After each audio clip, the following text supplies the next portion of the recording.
The June 5th AEW Dynamite has divided opinion amongst AEW fans, and after watching that show myself, I've got to say I am very surprised and very shocked by some of the booking decisions that were made on that show. And it was another strange episode of AEW Dynamite, so yeah man, just like the video and let's get straight into it. Let's talk about last night's AEW Dynamite.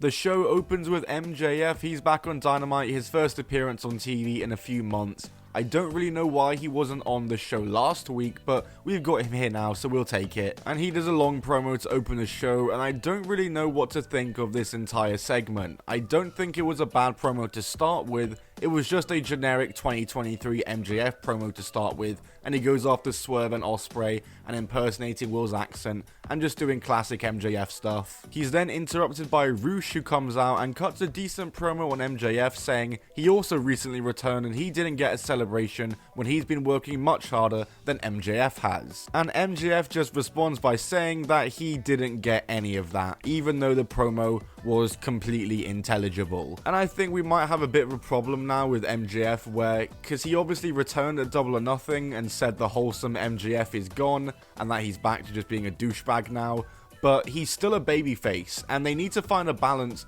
with his promos where they can keep him that same vibe as before where he's just a total dick, but as a babyface. Like, how as fans are we supposed to respond to him saying what he said there? Like, surely Roosh does not look like the heel in this situation right now. MJF interrupts Roosh again to say nobody gives a shit and says he's the best in the world, which he said about a dozen times in this promo already, and Roosh charges the ring and the two brawl before they're both separated. And it looks like we may have another match for Forbidden Door here potentially, or it's just a TV feud for MJF to sink his teeth into. But yeah, a bit of a rough opening segment by the end of it. It feels like they're trying to capture the 29 to 2021 MJF but as a babyface, and I'm not sure how well that's gonna work. Anyway, the first match of the night is an international title 4-way contenders match, with the winner facing Will Ospreay for the title next week on Dynamite. It's Orange Cassidy, Kyle O'Reilly, Jay Lethal and Ray Fenix, a good lineup, but a guy like me would have put Angelico in here as well. Yeah man, a great opener here though, everyone put a shift in, and I think these are the kinds of matches that AEW should be doing on TV more often with the roster that they have.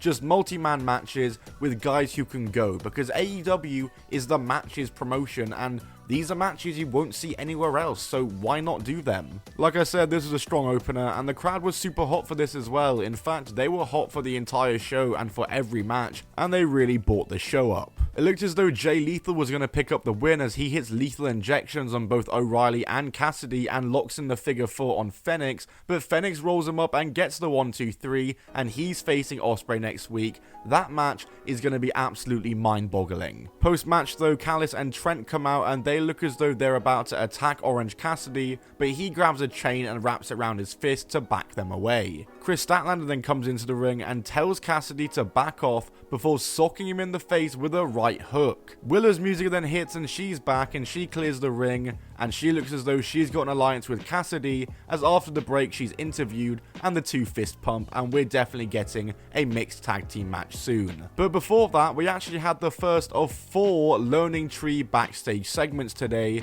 and they were all pretty dreadful. Yes, there was 4 Learning Tree segments today throughout the entire show. Just dreadful, and they get worse every week because Jericho, whatever you criticize about these segments, he leans into it and tries to make it into some sort of inside joke, but it just doesn't land or hit at all. I'm not going to discuss these all individually in order, so let's just discuss them now. There was this one where they were arriving, and that's when it's found out that we'll be seeing them all throughout the show. He's then pestering people in catering. He then goes to pester Angelo Parker and Matt Menard, where there was actually a funny moment there where Brian Keith tells Angelo Parker to make sure the baby's a Jericho fan. And then they go and speak to Private Party, and he goes up to them and suggests they rename to Public Party, which is actually pretty funny, but it's delivered by Jericho in the most cringe and unbearable way possible. And they then invite the Private Party for TV time with the Learning Tree next week, which was received so well when they did it last week, so why not do it again so soon? We all want to see that, totally. Obviously, I'm being sarcastic. I don't know why they're doing one of these segments again so soon,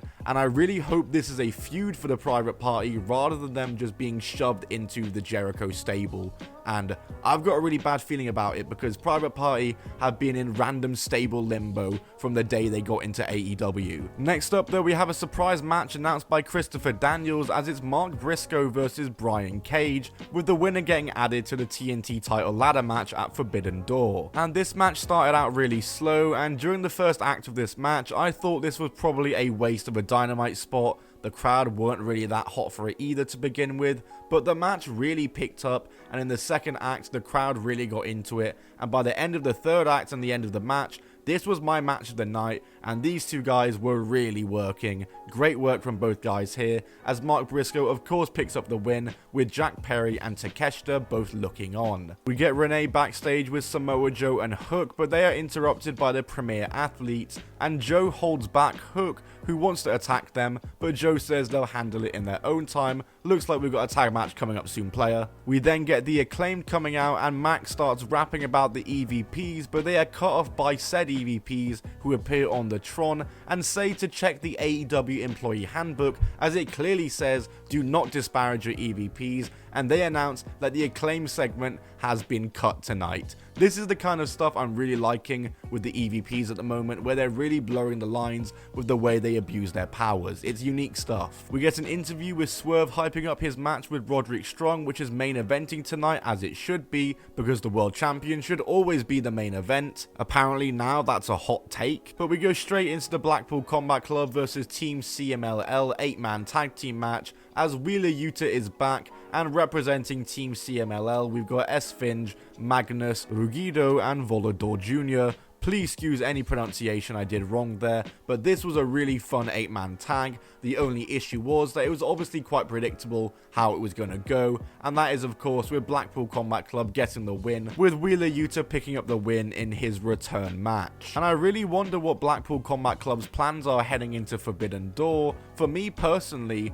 I'd really love to see a luchador join the group. It would add a new style of wrestler to the group, and I think we're overdue the Blackpool Combat Club expanding and adding some more members. We then see the Acclaimed and the EVPs backstage as security are holding the Acclaimed back. We're definitely getting some more stuff with these guys in the future. And then the EVPs are speaking to the Patriarchy as Christian Cage is stating his case for how he deserves another title shot, and the Bucks said they'll see what they can do and we'll scratch your backs if you continue to scratch ours. Next up though is Saraya versus Mariah May. This match was obviously meant to happen last week, but it was postponed from last week's show, and at first people thought that Saraya was really pissed about this, but it seems as though that was all just a work. These two had a really nice match. It wasn't my favourite of the series of matches that the Outcasts and Team Timeless have had for the past few weeks on Dynamite, but it was good stuff, and once again the crowd was super hot for it. However, what was shocking was the finish of this match, which saw Saraya locking in the Page tap out, yes I still call it that because I don't know what she calls it now, and Mariah May submitting with Saraya winning clean.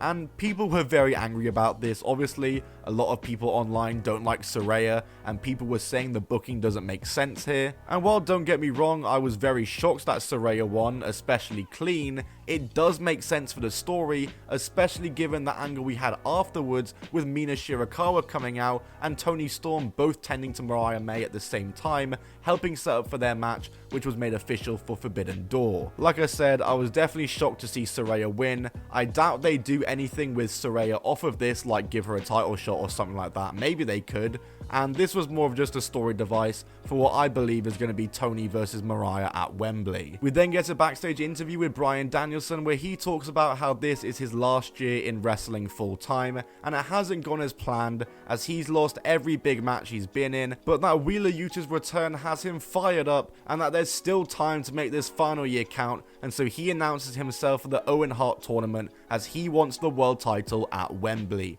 I would not be unhappy with Bryan Danielson and Swerve Strickland main eventing Wembley. How could you be? And speaking of world title, the main event is Swerve Strickland versus Roderick Strong for the AEW world title, a match that caught a lot of flack just for being booked, even though it makes perfect sense story-wise, and there's nothing wrong with being a fighting champion. Yeah, I really don't get it, but this match was obviously great. I'll repeat myself once more by saying the crowd was super alive and hot for this match. It was a really good main event here, and the types of matches that Swerve should be having as champion, unlike the kill switch match last week. Great work from these two, Roderick Strong doing his usual, targeting the back and hitting all kinds of backbreakers and just being the absolute sickest guy. But Swerve of course picks up the win with a Swerve Stomp and a house call to retain the title, and that is how we close the show. Overall, this episode of Dynamite was really weird, like I said. I'm gonna give it though a 7.25 out of 10. I'd probably say about that range.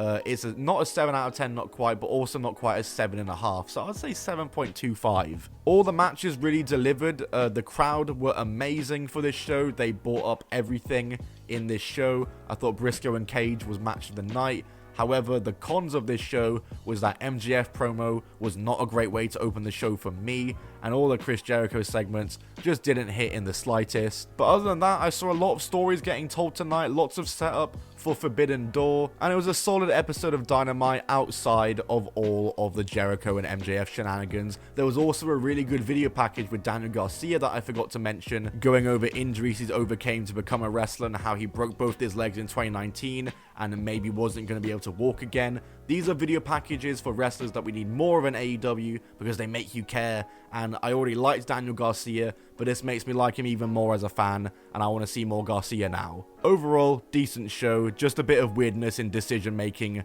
in regards to MJF and what they're doing with his character with Jericho and Saraya beating Mariah May, which while I wasn't against that, it was definitely a shocking and weird decision. That's it from me though, guys. Like the video for more AEW Dynamite reviews and subscribe to be the first to see those Dynamite reviews. I'll see you all in the next video. Goodbye and keep on rolling.